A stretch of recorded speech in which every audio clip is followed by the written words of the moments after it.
Hello दोस्तों, devotion institute में आप सभी का स्वागत है। आज एक बहुत ही इंपॉर्टेंट सेशन है। ट्रायंगल्स में हम बात करेंगे सीवीएन को लेकर। बहुत सारे बच्चे जानते ही नहीं कि सीवीएन क्या होता है।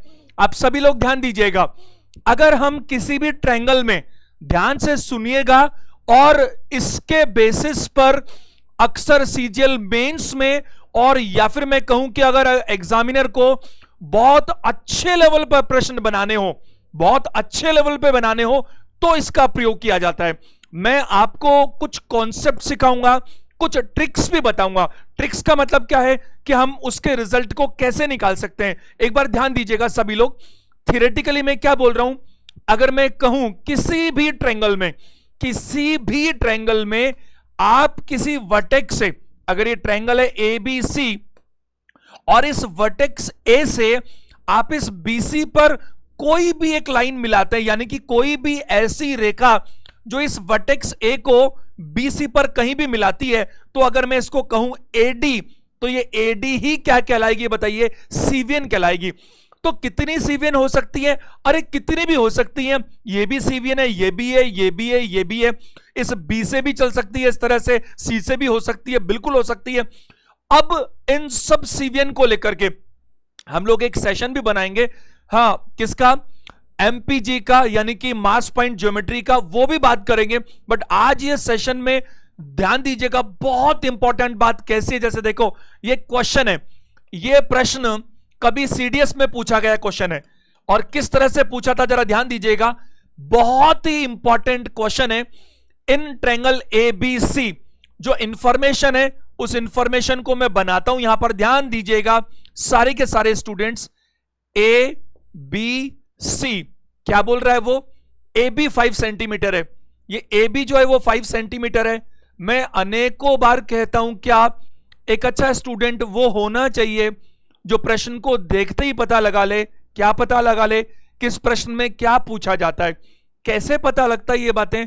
ये पता लगती है आपकी कितनी ज्यादा नॉलेज है और आपने कितनी अच्छी प्रैक्टिस की है। दोनों इंपॉर्टेंट है, दोनों इंपॉर्टेंट है। कितनी अच्छी नॉलेज है, कितनी अच्छी पकड़ है, कितनी डेप्थ तक डीप में आप जानकारी रखते हो, और दूसरा उसका कितना ज्यादा अभ्यास करते हो। क्योंकि जब तक अभ्यास नहीं होगा ना, तब तक बात बनेगी नहीं। अब जरा देखिएगा, इसने कहा ये जो ए बी साइड है वो 5 सेंटीमीटर है और जो ए सी है वो 6 सेंटीमीटर है। जो ए सी है वो 6 सेंटीमीटर है और D is an point on B C. इस बी सी पर पॉइंट कोई डी है और इसने कहा बी डी 3 सेंटीमीटर है और बी सी पूरा 7 सेंटीमीटर है। तो 3 और 7 है, तो थोड़ा मैं इधर बना लेता हूं, जरा ध्यान दीजिएगा। अगर मैं कुछ ऐसी बात करूं तो ऐसा चलेगा, ये डी पॉइंट हुआ और ये जो बी डी है वो 3 सेंटीमीटर है, वो उसने दिया है। जरा देखो, उसने क्या कहा कि D is a point on B C. B C पर एक पॉइंट है और ये जो बी डी है इसकी लंबाई 3 सेंटीमीटर है और पूरा बी सी 7 सेंटीमीटर है। अगर ये BC 7 सेंटीमीटर है तो फिर ये जो बच गया वो 4 सेंटीमीटर बच गया। भाई पूरा अगर BC 7 है और BD 3 है तो फिर ये DC जो है वो 4 बच गया। पूछा क्या है? Find the length of the सीवीएन AD। उसको इस AD की लंबाई चाहिए। और आज का हमारा जो इंपॉर्टेंट काम है वो यही है कि बहुत ही जल्दी से, बहुत अच्छे तरीके से हम कितनी जल्दी इस AD को निकाल सकते हैं। आप मेरी बात को ध्यान से सुनिएगा, बहुत बड़ी बात कहने जा रहा हूं। ये एडी कभी एंगल बाइसेक्टर भी हो सकता है, ये एडी मीडियन भी हो सकती है। अभी मीडियन नहीं है ये। अगर ये मीडियन होती तो इस साइड को 2 बराबर भागों में बांटती। अभी ये एंगल बाइसेक्टर भी नहीं है।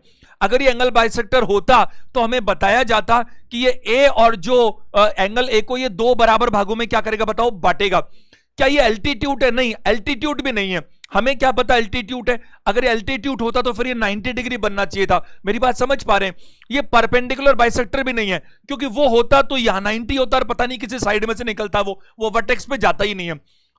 आप चारों सेंटर्स के बारे में जानकारी रखें, ऐसी मैं उम्मीद करता हूं पुराने सेशंस को लेकर के, क्योंकि अब जो चीजें आगे आएंगी वो टफ से टफ ही आएंगी। उसके लिए पुरानी बातें आपको पता होनी चाहिए।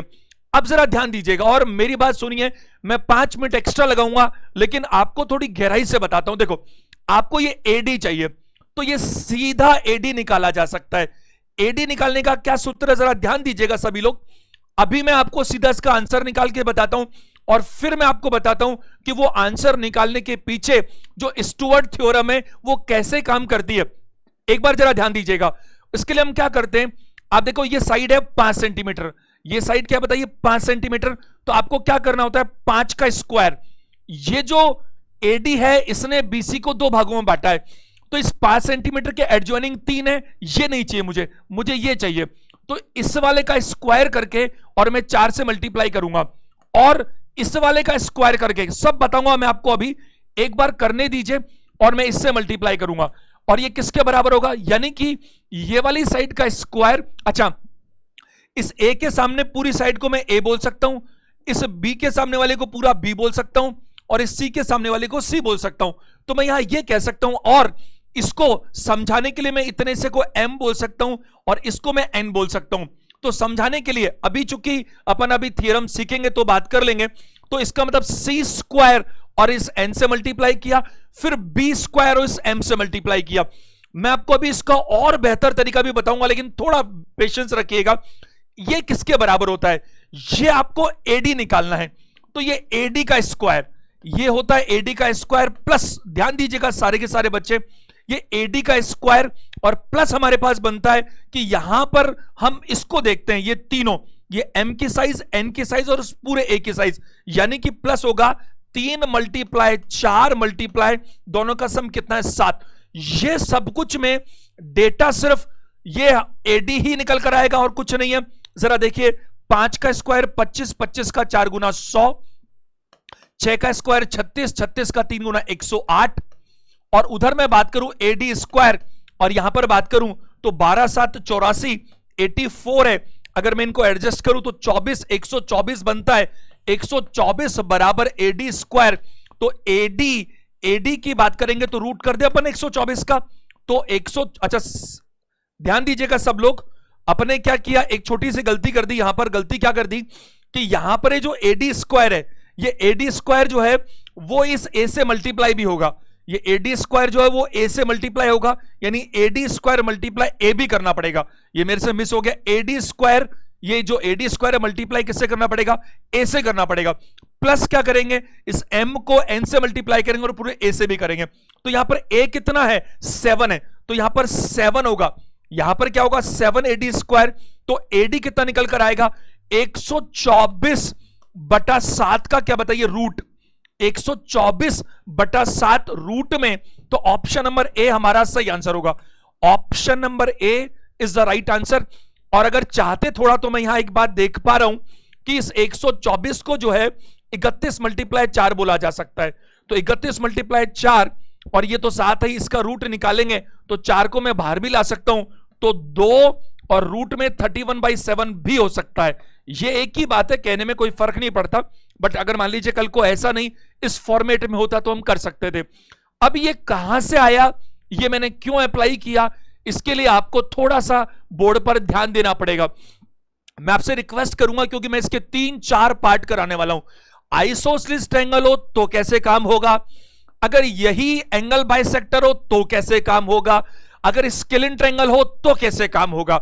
आज की जो बातचीत है वो सारी की सारी सीवियन पर आधारित है, जो बहुत इंपॉर्टेंट प्रॉपर्टी है। एक बार सारे बच्चे बोर्ड पर ध्यान दीजिएगा, सबके सब बच्चे जरा देखिए। अगर मैं बात करूं आपसे तो स्टुअर्ट थ्योरम क्या बोलती है, क्योंकि ये जो मैंने आपसे बात की ये कुछ और नहीं बल्कि स्टुअर्ट थ्योरम ही है। और जो स्टुअर्ट थ्योरम है वो क्या बोलती है, एक बार जरा सारे के सारे बच्चे बोर्ड पर ध्यान दीजिएगा। हम इसे प्रूव करना चाहते हैं। किसको प्रूव करना चाहते हैं कि इसका स्क्वायर करके इससे मल्टीप्लाई किया, फिर इसका स्क्वायर करके इससे मल्टीप्लाई किया, फिर इसका स्क्वायर करके इससे मल्टीप्लाई किया और फिर इसको और इस पूरे को मल्टीप्लाई किया। ऐसा करने से मुझे एडी मिल गया। अच्छा, एडी पता होता तो कुछ और भी मिल सकता था, यानी कोई एक चीज गायब होती और बाकी सारी चीजें पता होती तो हम इसको कर सकते थे। एक बार जरा बोर्ड पर ध्यान दीजिएगा, 5 मिनट के लिए लिखना तो बंद कर दीजिए और सिर्फ समझिए, बाद में रिपीट करके लिख लीजिएगा। देखो, अगर मैं आपके सामने यही ट्रायंगल बनाता हूं, सारे के सारे बच्चे समझने की कोशिश कीजिए। यही ए, यही बी और यही सी, और मैं यहां पर एक इस तरह से एक सीवीएन बनाता हूं एडी, यहां पर मैं एक सीवीएन बनाई मैंने एडी, तो मुझे ये थ्योरम प्रूफ करनी है। आप जानते हैं इस ए के सामने की ये पूरी साइड क्या है बताइए, ए है, और इस बी के सामने की साइड बी है, और सी के सामने की साइड सी है। ये हमारा एंगल बी है, ये एंगल सी है, और ये है ही है, कोई तकलीफ ही नहीं है इसके अंदर। अब जरा सारे के सारे स्टूडेंट ध्यान दीजिएगा, सभी ध्यान दीजिएगा, ये थ्योरम कैसे आती है। अगर आपको पाइथागोरस आता है तो पाइथागोरस का ही एक और विस्तृत रूप से हम इसको समझ सकते हैं। कैसे, जरा बोर्ड पे देखिएगा। देखो मैं क्या करता हूं, इस वर्टेक्स ए से एक एल्टीट्यूड डालता हूं। आपको ऐसा कुछ भी एग्जाम में नहीं करना होता, लेकिन जैसी हमारी परंपरा रही है, हम रटने में विश्वास ही नहीं करते, तो फिर आपको मैंने आज तक सारी चीजें सिखाई हैं, कहां से निकल कर आया, तो इसका समझना तो और भी ज्यादा जरूरी है। क्यों? क्योंकि सीवीएन बहुत तरह की होती है, और कई तरह में, जैसे अगर आइसोसिस ट्रायंगल है तो और भी जल्दी काम हो सकता है ना। अगर एंगल बाइसेक्टर है तो कुछ और भी कर सकते हैं, तो उसके लिए आपको हर चीज पता होनी चाहिए। जरा ध्यान दीजिए, अगर आप कॉन्सेप्ट समझ जाएंगे तो प्रश्न तो अपने आप हो ही जाएंगे। कॉन्सेप्ट पर ध्यान दीजिएगा। मैंने ये एक एल्टीट्यूड डाला है, मैंने एल्टीट्यूड डाला, मैं इसको ई नाम दे देता हूं। क्या दे देता हूं? ई। ये मैंने नाम दे दिया ई। तो यहां पर आपको अगर ये एल्टीट्यूड है, अगर ए ई, क्योंकि एडी तो क्या थी भाई, एडी तो सीवीएन है, एडी तो क्या है बताइए, सीवीएन है, एक रेखा है। और मैंने आपको अभी भी कहा था कि सीवीएन 90 डिग्री पर मिले ऐसा जरूरी बिल्कुल नहीं होता, इट्स नॉट कंपल्सरी, ऐसा बिल्कुल भी नहीं है। आप इसको यूं भी तो मिला सकते हो, इतना सा तो 90 डिग्री थोड़ी हो जाएगा वो, लेकिन ये जरूर 90 डिग्री है क्योंकि एल्टीट्यूड है। तो आप जरा देखिए, अगर मैं यहां पर से बात करूं, समझिएगा, एक जो ट्रायंगल है right angle triangle, right angle triangle जो है कौन सा वाला, ये ए ई बी। अगर मैं बात करूं ए ई बी, अगर मैं इसको समझाता हूं ए ई बी। अच्छा एक बात और, आपको मैंने ये बताया, ध्यान से सुनना, ये पूरा ए है क्योंकि ये ए के सामने ए रहने वाला है, बी के सामने बी रहने वाला है, सी के सामने सी रहने वाला है। अब देखो, हमने ये बात की थी कि ये जो सीवीएन है एडी, तो ये डी जो है ना, डी, इस डी पॉइंट, ये डी पॉइंट क्या करता है, इस साइड बीसी को दो भागों में बांटता है। ये दो कैसे भागों में बांटता है इससे फर्क नहीं पड़ता, दो भागों में बांटता है। अच्छा, इस दो भागों में बांटता है तो इसको हम क्या बोलते हैं, इस पूरे भाग को यहां से लेकर यहां तक एम बोलते हैं।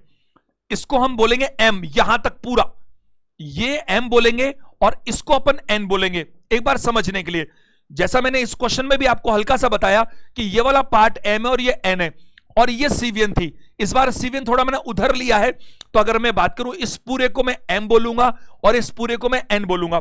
आप देख पा रहे हैं कि ये बी से लेकर डी तक, ये बी से लेकर डी तक पूरा एम है, लेकिन ये जो ट्रायंगल है ए ई बी, इसमें पूरा ये वाली साइड बी डी काम ही नहीं आई। तो फिर आपको क्या करना पड़ेगा, आपको ये थोड़ा सा कम करना पड़ेगा। तो अपन ऐसा करते हैं कि ये इतना सा जो पार्ट है, ये ई डी, यहां मैं लिख देता हूं, जरा देखिएगा, जो बी डी है, वो बी डी है वो एम के बराबर है, बी डी जो है वो एम के बराबर है, और जो सी डी है वो एन के बराबर है। बताइए, और जो डीई है, ये जो डीई है, इसको अपन क्या मान लेते हैं, इसको अपन पी मान लेते हैं, इसको अपन क्या मान लेते हैं, पी मान लेते हैं, बस इतना सा, बस इतना सा मान लेते हैं। तो इस छोटे से पार्ट को, इस लेंथ को मैं पी मान लेता हूं। क्यों पी मानना पड़ेगा भाई, क्योंकि मेरे को तो ये पूरी एम पता है, जबकि इस राइट एंगल ट्रायंगल में ऐसी बात हो रही है। अच्छा जरा देखिए, बहुत इंपॉर्टेंट रिजल्ट, मैंने अभी क्या कहा था, आपको पाइथागोरस लगानी है। अच्छा, ये एल्टीट्यूड है, इसका मतलब ये एच है ना भाई, अगर ये एल्टीट्यूड है इसका मतलब ये एच है, इसमें कोई डाउट ही नहीं है। अच्छा, ये एच है, तो आप मुझे इतना सा बता दीजिए, अगर मैं पाइथागोरस लगाऊं तो सी स्क्वायर यानी कि हाइपोटेन्यूस का स्क्वायर किसके बराबर होता है, परपेंडिकुलर का स्क्वायर और बेस का स्क्वायर। सिंपल पाइथागोरस है, हम तो प्रूफ कर रहे हैं और प्रूफ करना जरूरी है। तो ये सी स्क्वायर किसके बराबर होगा, एक तो एच स्क्वायर के, एक तो किसके बताइए, एच स्क्वायर के, और दूसरा मैं बात करूं तो ट्रायंगल ए ई बी में, ये तो पूरी बी से लेकर डी तक तो एम था, लेकिन ये तो मुझे केवल बी से ई तक ही चाहिए। तो बी से ई तक अगर मैं कहूंगा, केवल बी से ई तक कहूंगा, तो मुझे इस एम में से इस पी को घटाना चाहिए, इस पूरे एम में से इस पी को घटाऊंगा, तो ये वाला पार्ट मुझे क्या मिलेगा बताइए, एम माइनस पी। क्या मिलेगा कि नहीं? तो इस ट्रायंगल में मैं बात करूंगा m माइनस पी का, क्या बताइए, होल स्क्वायर। क्या आप मेरी बात को समझ पा रहे हैं? बस इतनी ही बात है। तो ये ट्रायंगल बात हुई आपसे ए ई बी के बारे में। एक और राइट एंगल ट्रायंगल, एक और राइट एंगल ट्रायंगल ए ई सी की बात करें, ए ई सी की बात करें, ये ए रहा, एल्टीट्यूड ये रहा, यहां ई पर मिलता है, और इस सी की बात करें, अगर इसकी बात करें तो ये वाली साइड इसकी हाइपोटेनियस है, यानी कि क्या है, ये बी स्क्वायर। ये क्या है बताइए, बी स्क्वायर। ये बी स्क्वायर किसके बराबर होगा? एक तो एच है, तो ये एच स्क्वायर होने वाला है। और सावधान समझना, ये वाली जो डी और के तक की बात है, जो डी से के तक की बात है, जो डी से के तक की बात है वो एन है, लेकिन इस वाले में ई के चाहिए, मुझे ई के चाहिए, क्योंकि मेरा ट्रायंगल क्या है, ए ई के। तो मुझे इस एन में ये पी जोड़ना पड़ेगा, एन में ये पी जोड़ना पड़ेगा। तो मैं यहां पर बात करूंगा एन जो था उसमें पी मुझे जोड़ना पड़ेगा, और इसका स्क्वायर। क्या आप सहमत हैं इस बात से? राइट एंगल ट्रायंगल मैंने आपको दो दिखा दिए, पहला ये वाला ए ई बी, और अब ए ई सी। अब बात खत्म, इसकी जरूरत नहीं। अब इधर आइए, जरा ध्यान से मेरी बात को समझिएगा। देखो, इसको आप ऐसा कीजिए, पहली इक्वेशन मान लीजिए और इसको दूसरी इक्वेशन मान लीजिए, और अब आप क्या कीजिए, पहली इक्वेशन में दूसरी इक्वेशन जोड़ दीजिए, पहले में दूसरा जोड़ दीजिए। थोड़ा सा मेरे साथ स्मार्ट वर्क कीजिएगा। एक बात बताइए, a माइनस बी का होल स्क्वायर और a प्लस बी का होल स्क्वायर, तो यहां पे समझने की कोशिश कीजिएगा क्या होगा। यहां जब मैं माइनस की बात करूंगा तो 2mp हो जाएगा, माइनस 2mp हो जाएगा, और यहां मैं बात करूंगा तो प्लस क्या होगा, 2np हो जाएगा। मैं चाहता हूं कि ये वाला पार्ट कट जाए, और ये वाला पार्ट कट जाए तो वो कब कट सकता है, वो तभी कट सकता है जब ये दोनों एक जैसे हो जाएं। तो एक बात बताइए, यहां पर m है, अगर मैं इसको n से मल्टीप्लाई कर दूं, और यहां पर n है, इसको मैं m से मल्टीप्लाई कर दूं, तो ये दोनों कट सकते हैं। एक बार मैं आपको करके दिखाता हूं, तब समझ पाएंगे आप।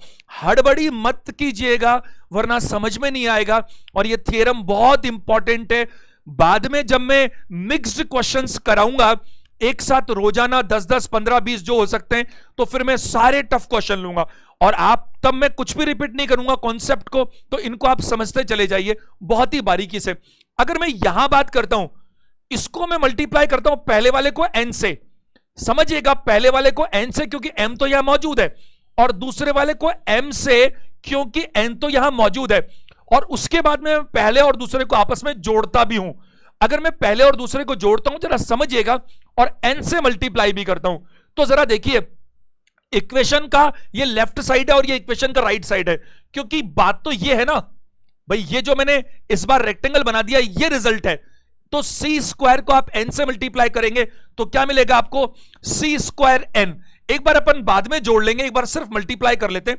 सी एक स्टेप एक्स्ट्रा होगी, कोई बात नहीं, आई अंडरस्टैंड, लेकिन समझना ज्यादा जरूरी है। सी स्क्वायर n बराबर क्या करूं, इस एच स्क्वायर n करेंगे हम, एच स्क्वायर n, और प्लस, समझिएगा, इसको मैं खोल लेता हूं, और खोलने के साथ इसको मल्टीप्लाई भी कर देता हूं।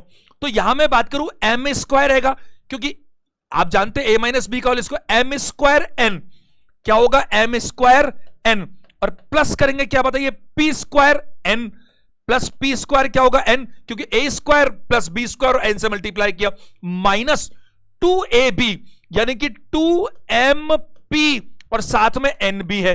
क्या मेरी बात को समझ पा रहे हैं? तो यहां मैंने n से पूरे को मल्टीप्लाई कर दिया।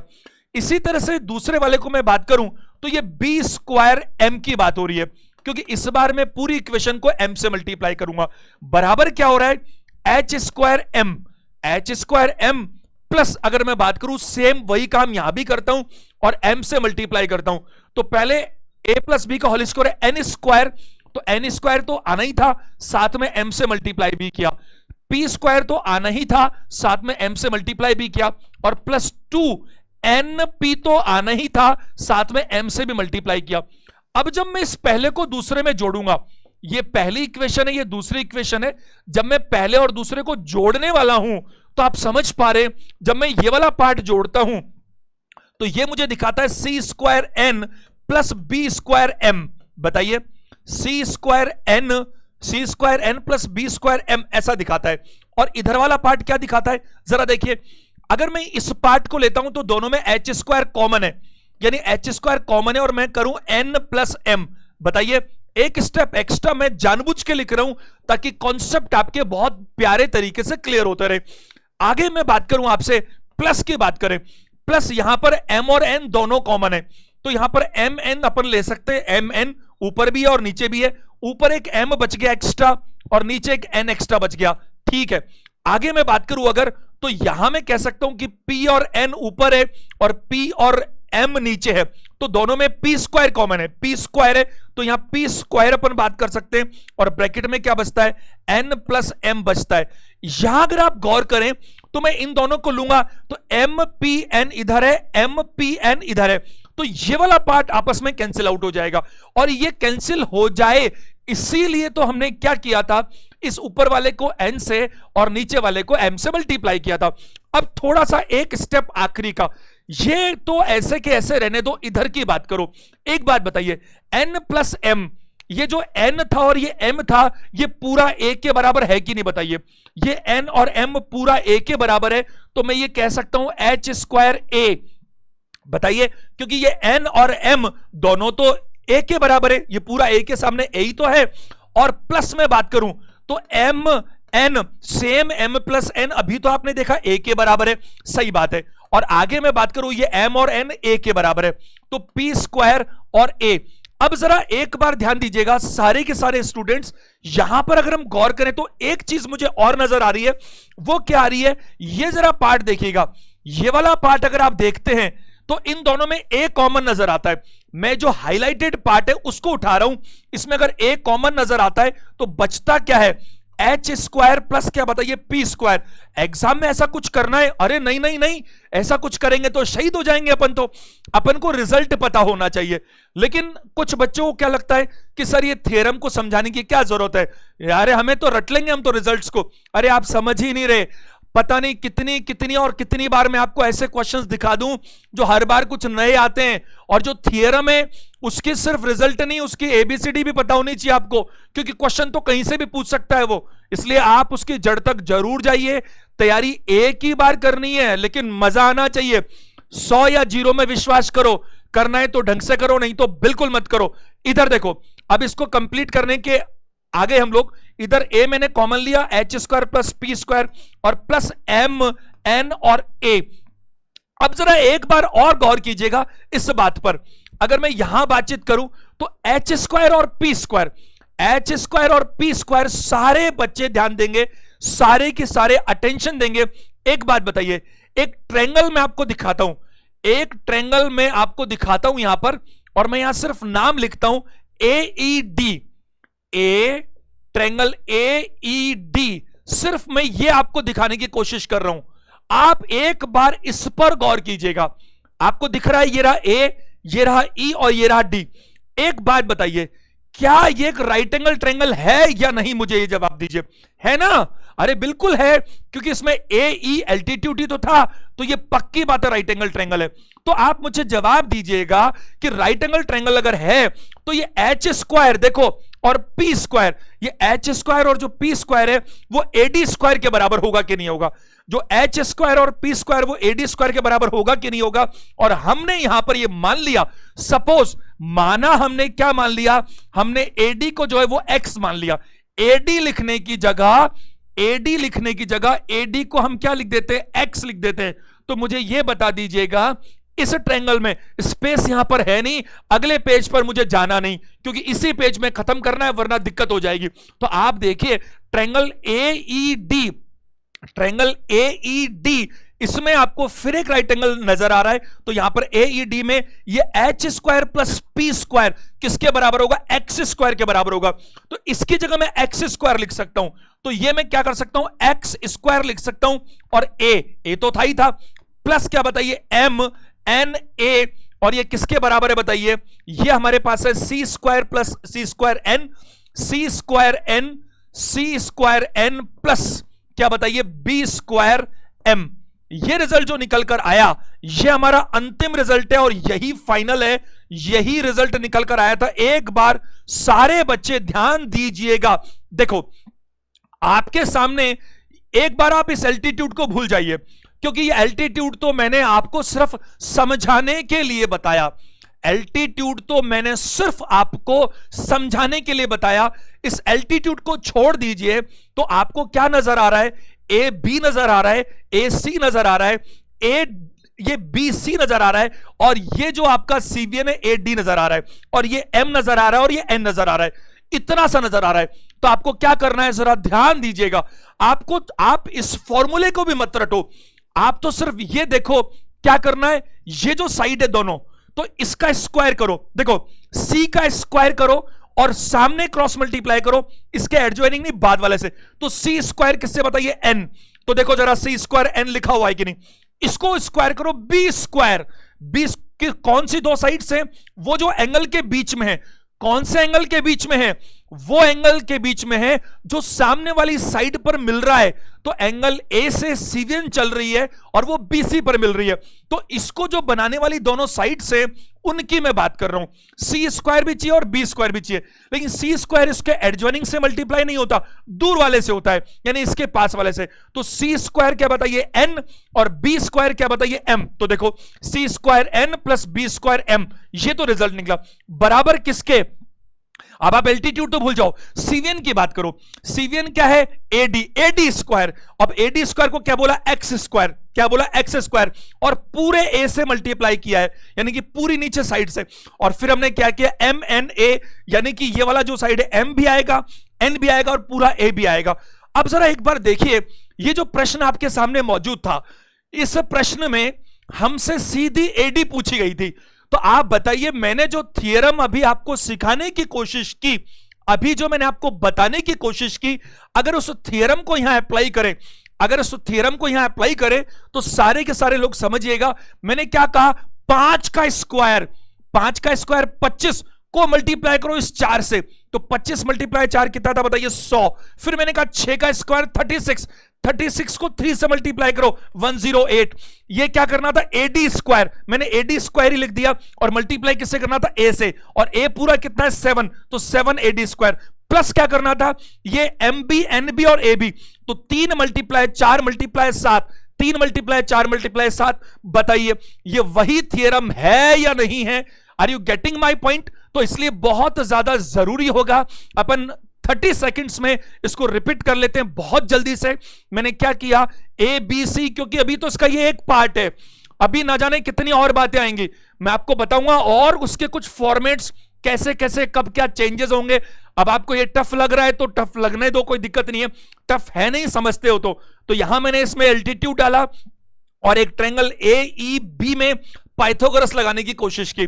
फिर मैंने ए ई सी में भी पाइथागोरस लगाने की कोशिश की। फिर मैंने इन दोनों को जोड़ने के लिए, यहां एम था यहां एन था, तो इसको पूरे को एन से, इसको पूरे को एम से मल्टीप्लाई करने की कोशिश की, और ऐसा करके मैंने इसको काट दिया, और ये एक रिजल्ट मेरे पास तैयार हुआ।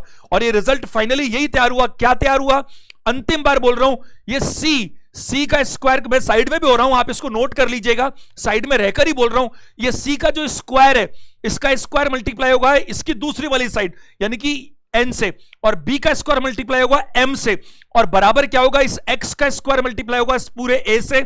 और मैं बात करूंगा साथ में क्या होगा, तीनों चाहिए, ये एम भी चाहिए, एन भी चाहिए, और पूरा ए भी चाहिए। इन तीनों को मल्टीप्लाई करेंगे तो आपको ये रिजल्ट मिल जाएगा। इसी चीज को हम लोग जो प्रूफ कर सकते हैं, कोसाइन रूल आपने कल ही पढ़ा था, मैंने कल की क्लास में बताया था, उससे भी हम इसको बहुत जल्दी कर सकते हैं। लेकिन क्या इसकी जरूरत नहीं थी, यह भी बहुत जरूरी है।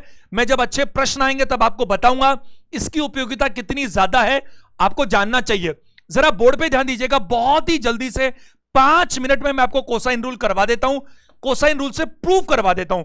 अब आप जरा ध्यान दीजिएगा, देखो समय आपका नहीं मेरा बहुत ज्यादा लग रहा है, लेकिन मुझे लगता है जो भी जरूरत की चीजें वो पता होनी चाहिए। ये जो ए बी सी है, ए के सामने पूरा ए है, बी के सामने बी है, सी के सामने सी है, ये एडी जो आपका है वही तो सीवीएन है, और जो एडी है उसको मैंने एक्स मान लिया। पहले की तरह ये बी से लेकर डी तक मैंने एम मान लिया, और डी से लेकर सी तक मैंने एन मान लिया। इस बार एल्टीट्यूड डालने की जरूरत नहीं है, एल्टीट्यूड डालकर तो हमने प्रूफ कर ही लिया था। अब हम बिना एल्टीट्यूड डाले प्रूफ करते हैं, उस प्रूवन से करीब करीब 1/3 में काम चल जाएगा, 1/3 में प्रूव हो सकता है। जरा बोर्ड पे देखिएगा सारे के सारे स्टूडेंट्स, आपको मैंने बताया साइन और कोसाइन रूल के बारे में। साइन रूल क्या बोलता है? ए अपॉन साइन ए बराबर बी अपॉन साइन बी बराबर सी अपॉन साइन सी। साइड और एंगल का रेशो बराबर बना रहता है, कांस्टेंट बना रहता है। ढेरों सवाल भी किए हमने। कोसाइन रूल क्या बता रहा था? आपको अगर दो साइड्स पता हैं, और सावधान, उन्हीं दोनों साइड्स के बीच का एंगल पता है, तो आप तीसरी साइड को निकाल सकते हो। यही कोसाइन रूल है। तो जरा एक बार देखिए, सारे लोग कॉमन ये एडी है, मुझे एडी ही चाहिए, तो मैं ऐसा करता हूं, इसको मैं मान लेता हूं थीटा। अगर मैं इसको थीटा मान लेता हूं तो मुझे इसको मानना पड़ेगा 180 माइनस थीटा। ऐसा क्यों? क्योंकि स्ट्रेट लाइन पर जो एंगल बनेगा वो तो सम 180 दिखाएगा ना भाई। तो अगर ये थीटा है तो ये 180 माइनस थीटा है। अब एक बात बताइए, मुझे कोसाइन रूल लगाना है। आपके सामने एक मैं ट्रायंगल लिखता हूं ADB, ADB, और इसमें मैं क्या अप्लाई करता हूं बताइए? Cosine rule. तो मेरे को क्या चाहिए, क्या ढूंढ रहा हूं मैं कोसाइन रूल अप्लाई करने के लिए? कोसाइन रूल अप्लाई करने के लिए मैं ये ढूंढ रहा हूं, एक मुझे एंगल मिल जाए और मुझे उस एंगल को बनाने वाली दोनों आजू बाजू के साइड्स मिल जाएं। ये मुझे चाहिए, इसके बिना काम नहीं चलेगा। तो इसमें ADB में ना तो मेरे को एंगल B का पता, ना मेरे को एंगल A का पता, मेरे को केवल एंगल D का पता है। तो एंगल D का पता है, तो इसको बनाने वाली जो साइड्स हैं वो एक तो ये AD हो गई, ये AD हो गई जो X है बताइए, और एक ये BD हो गई जो M है बताइए, है या नहीं? तो इसमें मैं अप्लाई कैसे कर सकता हूं, जरा ध्यान दीजिएगा। मैं बात करूंगा यहां पर C स्क्वायर। अगर मैं यहां बात करूं, क्योंकि ये हमारे को मालूम है, अरे ये एल्टीट्यूड नहीं है भाई, ये एल्टीट्यूड नहीं है, सावधान। मैंने कल ही तो कोसाइन रूल में आपको पढ़ाया बहुत अच्छे से। आपको ये कैसा भी हो ट्रायंगल, डजंट मैटर, दो साइड्स चाहिए बस, और बीच का एंगल चाहिए। आड़ा टेढ़ा कैसा भी बन रहा हो, कोई फर्क नहीं पड़ता उस बात से। तो हम क्या करते हैं, ये जो एंगल है उसके सामने वाली साइड, यानी C स्क्वायर बराबर क्या होता है?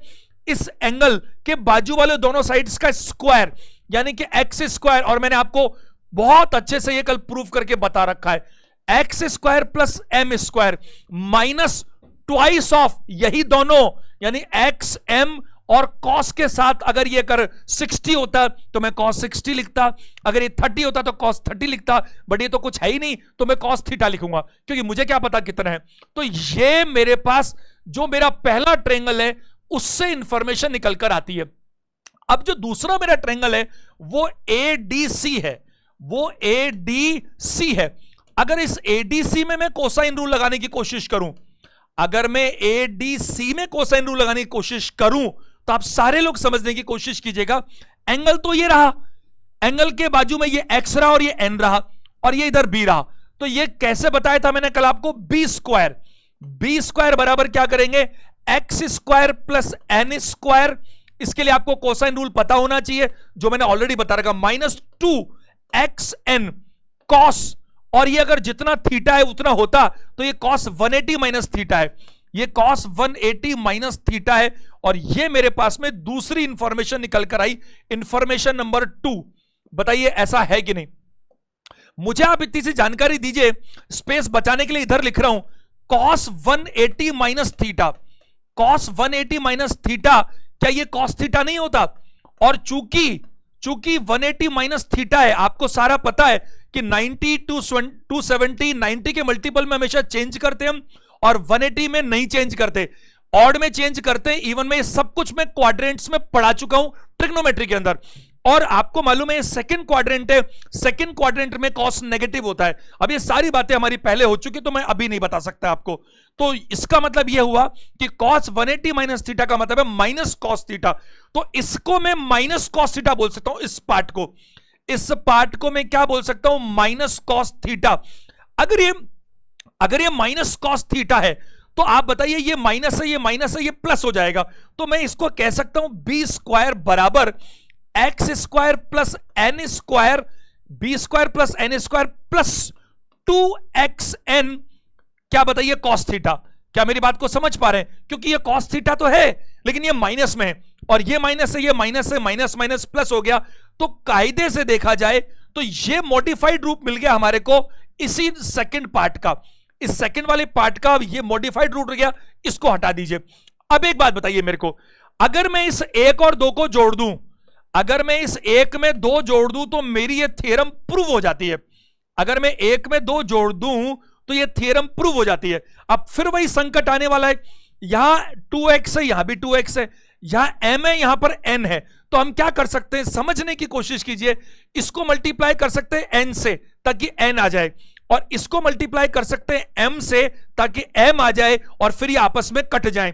तो जरा देखिए, अपन एक स्टेप और लिखते हैं फटाफट से, c स्क्वायर n बराबर x स्क्वायर n प्लस में बात करूं आपसे तो m स्क्वायर n, क्योंकि मैं n से मल्टीप्लाई कर रहा हूं और आपसे मैं परमिशन चाहूंगा इस n से मल्टीप्लाई करूं तो 2x m n हो जाएगा, और यहां मैं जब m से करूंगा तो 2x n m ही हो जाएगा। तो ये माइनस है और ये प्लस है, तो कायदे से मल्टीप्लाई करने के बाद ये दोनों एक जैसे आएंगे, तो इसको लिखने की जरूरत नहीं है, इसको हम काट सकते हैं। बताइए है कि नहीं? तो काम खत्म हो चुका। हमने क्या किया, इस x स्क्वायर n और यहां पर m स्क्वायर n, ये हमारे पास पहली इक्वेशन बन गई। और दूसरी चीज क्या बन गई, वो दूसरी बन गई हमारे पास यहां क्या बताइए, b स्क्वायर m बराबर क्या बताइए, x स्क्वायर m और प्लस क्या बताइए, n स्क्वायर क्या बताइए m। अब ये दूसरी और पहली काम खत्म, अब कर देना चाहिए हमारे को। अगर हम इसको जोड़ने की कोशिश करें तो c square n plus b square m बराबर में बात करूं तो ये x स्क्वायर में कॉमन ले सकता हूं, और x स्क्वायर कॉमन लूंगा तो ब्रैकेट में बचेगा n प्लस m, और जो n प्लस m बचेगा उसको मैं a कह सकता हूं, इसको मैं क्या कह सकता हूं, a कह सकता हूं। और इधर मैं बात करूंगा तो कॉमन ले सकता हूं m n, तो ब्रैकेट में बचेगा m प्लस n, और m प्लस n को मैं a बोल सकता हूं। बताइए क्या मेरी बात को आप लोग समझ पा रहे हैं? तो क्या यही रिजल्ट तो नहीं निकला था क्या जो हमने पिछली बार भी निकाला, एल्टीट्यूड डालकर c स्क्वायर n, इसका स्क्वायर करके n से मल्टीप्लाई करो और इस b का स्क्वायर करके m से मल्टीप्लाई करो, बराबर क्या होगा बताइए, ये जो cvn है x स्क्वायर मल्टीप्लाई पूरा करो a, और साथ में क्या करना है, ये m भी लेना है, n भी लेना है और a भी लेना है। उम्मीद करता हूं ये थ्योरम आपको समझ में आ रही होगी कि कहां से ये प्रूवन करके आया है। उम्मीद है ये आपको समझ में आ गया होगा। समय तो काफी लगा इसके अंदर, लेकिन जो क्वेश्चन हमने किया था ये वाला, ये फटाफट से किया जा सकता है। अब जरा देखिए अगले प्रश्न पर चलते हैं हम लोग, प्रश्न संख्या 115 नंबर क्वेश्चन थोड़ा नए रूप में है, ये भी आपके एग्जाम में आया हुआ प्रश्न है, हूबहू कोई चेंज नहीं किया मैंने इसके अंदर। इसने क्या कहा, in the given figure if A B equal to A C equal to 8 centimetre, और इसे बनाकर भी दे रखा है, ए बी और ए सी दोनों ही 8 सेंटीमीटर है, तो ये आइसोसेलेस ट्रायंगल हो गया, समद्विबाहु त्रिभुज हो गया। और इसके अंदर अगर बात करेंगे तो सीवीएन और भी बढ़िया निकाल सकते हैं। कैसे, जरा देखिए, बीसी जो है 11 सेंटीमीटर है, ये पूरी बीसी जो है वो 11 सेंटीमीटर है, तो बीसी अगर 11 सेंटीमीटर है तो बीडी तो 7 बता रखी है, तो ये 4 सेंटीमीटर बच गया ना। फिर भाई अगर आपने खुद ने कह दिया कि ये 7 सेंटीमीटर है और टोटल 11 सेंटीमीटर है तो ये 4 सेंटीमीटर है। पूछा क्या है, एडी। आप जरा देखिए एडी जो है यहां पर वो एडी सीवीएन है या नहीं, तो यहां पर जरा देखिए सूत्र, या तो एडी स्क्वायर बोल दीजिए या आप इसको एक्स मान लीजिए लिखने में हमारे प्रैक्टिस के लिए, क्योंकि अपन ने अभी तक जो भी काम किया आज हर जगह पर सीवीएन को एक्स नाम दिया, तो एक्स ही रख लेते हैं। तो यहां पर बहुत जल्दी कैसे निकलेगा, जरा देखो, एक्स स्क्वायर यानी कि आपका ये एडी का स्क्वायर बराबर, लेकिन कंडीशन सुन लीजिएगा, ये तभी मैं बोल रहा हूं जब आपकी कौन सी थ्योरम है, ये कौन सा ट्रायंगल है, सॉरी आइसोसेलेस ट्रायंगल है, तो आपको जो कॉमन साइड है, जो एक जैसे 8 का स्क्वायर करना है और माइनस करना है इस m और n को, यानी 7 मल्टीप्लाई 4 को, तो ये 8 का स्क्वायर कितना होता है 64, और ये कितना होता है बताइए 28, तो बचेगा 36, और x स्क्वायर अगर 36 बचेगा तो x कितना बचेगा 6, क्या बचेगा 6, क्योंकि ये क्वाड्रेटिक नहीं है, जो प्लस माइनस बचेगा साइड, तो ये सीवीएन तो कभी माइनस में हो नहीं सकती।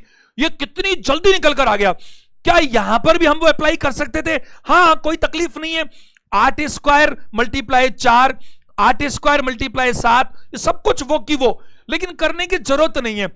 ये कहां से निकल कर आया भाई, ये कहां से निकल कर आया? 1-2 मिनट तो लगेगी, अब क्या करें, आपको एक बार समझाना पड़ेगा। जरा बोर्ड पे देखिएगा, सारे के सारे स्टूडेंट्स अटेंशन, ध्यान दीजिएगा। देखो, अगर मैं आपसे बात करूं, ये ए बी सी है, ए बी सी है, और मैंने आपको ऐसा कहा कि ये जो आपका सीवीएन है ये एडी है, और ये आपके सामने एम है और ये एन है। लेकिन इस बार क्या हो रहा है कि ये जो है इसको तो आप ए मान लीजिए, इसको तो पूरा ए मान लीजिए, कोई तकलीफ नहीं है, और इसको आप एक्स मानते थे, इसको एक्स भी मान लीजिए, उसमें भी तकलीफ नहीं है। लेकिन ये दोनों साइड बराबर है, इस बार ये दोनों साइड क्या है बताइए, बराबर है। तो ये दोनों साइड बराबर हैं, तो अगर आप इसको नाम देते हैं बी, तो इसका नाम भी बी दे दीजिए। इसको अगर बी बोलते तो इसको भी बी बोल दीजिए। अब आप अपना जो फॉर्मूला लगाते थे, जो लगाते थे वही लगा दो जैसे करते थे, लेकिन रिजल्ट क्या निकलेंगे वो देखो। आपने इस बी से क्या किया बताइए, बी स्क्वायर, बी स्क्वायर किससे मल्टीप्लाई करेंगे, एन, प्लस आप क्या करते हैं बताइए, ये वाला भी बी स्क्वायर है, तो बी स्क्वायर क्या बताइए, एम, बराबर किसके होगा, इस एक्स का स्क्वायर। अरे भाई अभी अपन ने सीखा कि नहीं, एक्स स्क्वायर मल्टीप्लाई किससे होगा, ए, और साथ में आपने क्या किया, इस ए को मल्टीप्लाई किससे किया आपने, एम से, और किससे बताइए, एन से। यही हमारी स्टुअर्ट थ्योरम थी जो हमने सीखी थी। अब यहां गौर कीजिए, क्या ये बी स्क्वायर कॉमन नहीं आ रहा, और बी स्क्वायर कॉमन आ रहा है तो ब्रैकेट में एम और एन बच रहा है, एम प्लस एन, और एम प्लस एन को आप ए बोल सकते हैं, बताइए क्या बी स्क्वायर कॉमन लेने के बाद में एम प्लस एन बचेगा, और एम प्लस एन को आप ए बोल सकते हैं। इधर मैं बात करूंगा, और आपसे ध्यान दीजिएगा सारे के सारे लोग, तो यहां पर एक्स स्क्वायर ए है, जो एक्स स्क्वायर ए है, और यहां पर ए एम एन है। क्या इसमें ए कॉमन नजर आ रहा है आपको, अगर आपको ए कॉमन नजर आ रहा है तो क्या बच रहा है, X square plus M N. जरा ध्यान दीजिएगा, दोनों तरफ में ए कैंसिल कर सकता हूं दोनों तरफ से, और यहां पर मैं बात करूं तो बी स्क्वायर बराबर X square plus M N है। एक्स स्क्वायर में एक तरफ रहने देता हूं, तो इस एम एन को माइनस करता हूं, बी स्क्वायर माइनस क्या बताइए, एम एन, और यही रिजल्ट निकल कर आ रहा था। ये जो सीवीएन है इसका स्क्वायर बराबर क्या, जो साइड आपकी सेम है उसका स्क्वायर करके इस एम और एन को आपको क्या करना है, घटाना है। देखो हमने यहां पर ऐसा ही किया, एक्स स्क्वायर बराबर क्या किया, इस 8 का स्क्वायर माइनस क्या किया, 7 मल्टीप्लाई 4। लेकिन यह बात आपको ध्यान रखनी पड़ेगी कि यह बात, यह नियम आप सिर्फ तब लगा सकते हैं जब यह आइसोसेलेस ट्रायंगल हो। तो आपको मैंने ये बता भी दिया साबित करके कि चीज तो वही है, लेकिन अगर कभी ऐसा है तो फिर आपको आना चाहिए ना कि इसको हम और भी जल्दी कर लें, वैसे करेंगे तो भी आंसर आएगा, बट इसमें तो टाइम ही नहीं लगा। और ये एग्जाम आया हुआ क्वेश्चन है, प्रश्न संख्या 116 पर आइए, 116। देखो ये ट्रायंगल एबीसी में ए बी बराबर एसी है, तो ए बी बराबर एसी है, तो यहां पर भी एक क्लियर बात होती है कि ये भी एक आइसोसेलेस ट्रायंगल ही है। ए बी जो है वो एसी के बराबर है, और D is a point on BC, D जो है वो BC पर पॉइंट है, BD 5 सेंटीमीटर है, और AB 9 सेंटीमीटर है। अगर AB 9 सेंटीमीटर है तो ये AC भी 9 सेंटीमीटर होगा, कोई डाउट नहीं इसके अंदर। और AD जो है, AD 6 सेंटीमीटर दिया हुआ है, वेरी इंटरेस्टिंग, AD इसने दे रखा है।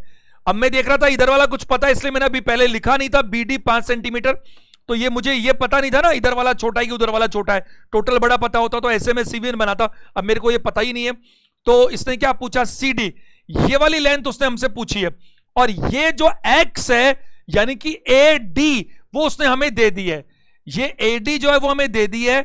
आपको ये बात ध्यान रखनी है कि ये जो डायग्राम है ये आपकी सुविधा के लिए है, इसको एग्जामिनर नहीं देख रहा, एग्जामिनर को इससे कोई लेना देना नहीं है। तो आपको सिर्फ क्या करना है, आप ये इसको कैसा भी बना लो, भले ये 5 है और मान लो ये 5 और ये कल को 25 आ जाए, कोई फर्क नहीं पड़ता। आपको क्या बताया था, अगर ये आइसोसेलेस ट्रायंगल है तो सीधा अप्लाई करेंगे, क्या करेंगे, इस 6 का स्क्वायर, इधर लिख देता हूं, अगर बात करूं 6 का स्क्वायर किसके बराबर होगा भाई, ये जो कॉमन साइड है 9 का स्क्वायर, और माइनस क्या करना है आपको, ये दोनों साइड, तो 5 और दूसरी वाली क्या है, यही तो है CD जो पूछा है उसने, आप बताइए यही तो रहने वाला है। ये 6 का स्क्वायर कितना है, 36, और ये कितना बताइए, 81, 81 माइनस 5 CD या कुछ भी मान लो इसको, क्या फर्क पड़ता है। अगर मैं यहां बात करूं तो 5 4 45 है, और इधर ये 5 निकलता है, तो CD का मतलब निकल कर आ गया, इसमें आप 5 से डिवाइड कर दो 9, तो क्या निकल कर आता है? CD निकल कर आता है क्या, बताइए? 9। क्या मेरी बात को समझ पा रहे हैं? तो 9 centimetre, option number A is the right answer. यहां पर CD स्क्वायर में नहीं, आप समझ पा रहे हैं ना? आपने क्या किया था? AD स्क्वायर, ये जो CVN है इसका स्क्वायर बराबर क्या किया था? ये जो साइड सेम है आइसोसेलेस में उसका स्क्वायर माइनस 5 मल्टीप्लाई CD। ये केवल CD है, CD का स्क्वायर नहीं है। ये 81 है, ये 36 है, डिफरेंस 45 बनता है। तो 45 इधर लोगे तो चाहे तो दोनों माइनस माइनस से माइनस खत्म कर दिया और 5 से डिवाइड किया 45 में तो 9 आया। तो CD का जो वैल्यू है वो कितना निकल कर आ रहा है? 9 सेंटीमीटर। क्वेश्चन नंबर 117 ध्यान दीजिएगा। इन ट्रायंगल ABC, AB 6 है और AC 8 है, यानी कि आइसोसेलेस ट्रायंगल तो ये नहीं है। सारे के सारे बच्चे ध्यान देंगे। ABC, AB उसने दिया 6 सेंटीमीटर, AC दिया उसने 8 centimetre, and D is a point on BC if BC is 7 centimetre. ये पूरा BC 7 सेंटीमीटर दे रखा है, तीनों साइड्स अवेलेबल है। And AD is A angle bisector of BAC। बहुत बढ़िया प्रश्न है। BAC का एंगल बाइसेक्टर है ये कौन? AD। तो इस बार जो AD है, अरे है तो CVN ही ना, किसी भी वर्टेक्स से सामने वाली साइड को मिलाने वाली जो रेखा है तो वो CVN ही, लेकिन इस बार ये एंगल बाइसेक्टर है। आपको पता है एंगल बाइसेक्टर हम बहुत डिटेल में पहले पढ़ चुके हैं। तो अगर ये थीटा है तो ये भी थीटा होगा। बताइए होगा कि नहीं होगा? एंगल बाइसेक्टर का यही मतलब है। आप जब कभी एंगल बाइसेक्टर की बात आ जाए, याद रखिएगा, जब कभी एंगल बाइसेक्टर की बात आ जाए तो इस जो आपका एंगल बाइसेक्टर है वो CVN ही बोल रहा हूं मैं, यहां पर इसको X ही बोल देते हैं अपन।